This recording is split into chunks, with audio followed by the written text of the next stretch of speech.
চা বাগানের নালায় উদ্ধার মৃত চিতাবাঘ। সোমবার কাদম্বিনী চা বাগানে খাঁচাবন্দি হয়েছিল একটি বৃদ্ধ চিতা। মঙ্গলবার ফের একবার চা বাগানে উদ্ধার হলো একটি পূর্ণবয়স্ক চিতাবাঘ, কিন্তু চা বাগানের নালা থেকে উদ্ধারের পর দেখা যায় সেটি মৃত। মৃত চিতাবাঘটিকে দেখে আতঙ্ক ছড়ায় আলিপুর দুয়ারের কালচিনির মেচপাড়া চা বাগানে। খবর পেয়ে বক্সাব্যাঘ্র প্রকল্পের বনকর্মীরা এসে ওই পূর্ণবয়স্ক পুরুষ চিতাবাঘটিকে উদ্ধার করে নিয়ে যায়। তবে চা বাগানে উদ্ধার হওয়া চিতাবাঘটি দেহে কোনো আঘাতের চিহ্ন না থাকায় ওই চিতাবাঘের মৃত্যুর কারণ নিয়ে ধন্দে বন দফতর। পরে চিতাবাঘের মৃতদেহটি ময়না তদন্তের জন্য রাজাভাতখাওয়ায় নিয়ে যাওয়া হয়েছে। বক্সা ব্যাঘ্র প্রকল্প পশ্চিমের উপক্ষেত্র অধিকর্তা হরিকৃষ্ণান পিজে বলেন, ময়না তদন্তের পূর্ণাঙ্গ রিপোর্ট হাতে না পাওয়া পর্যন্ত লেভারটির মৃত্যুর কারণ সঠিকভাবে বলা সম্ভব নয়।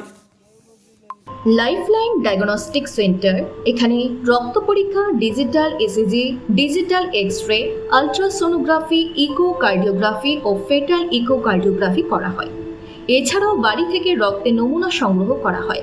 আমাদের ঠিকানা ধূপগুড়ি ডাউকিমারি রোড, নেতাজি পাড়া, বন্ধন ব্যাংকের পাশে। আরও বিস্তারিত জানতে যোগাযোগ করুন 9807854755 অথবা 7908922275 এই নম্বরে।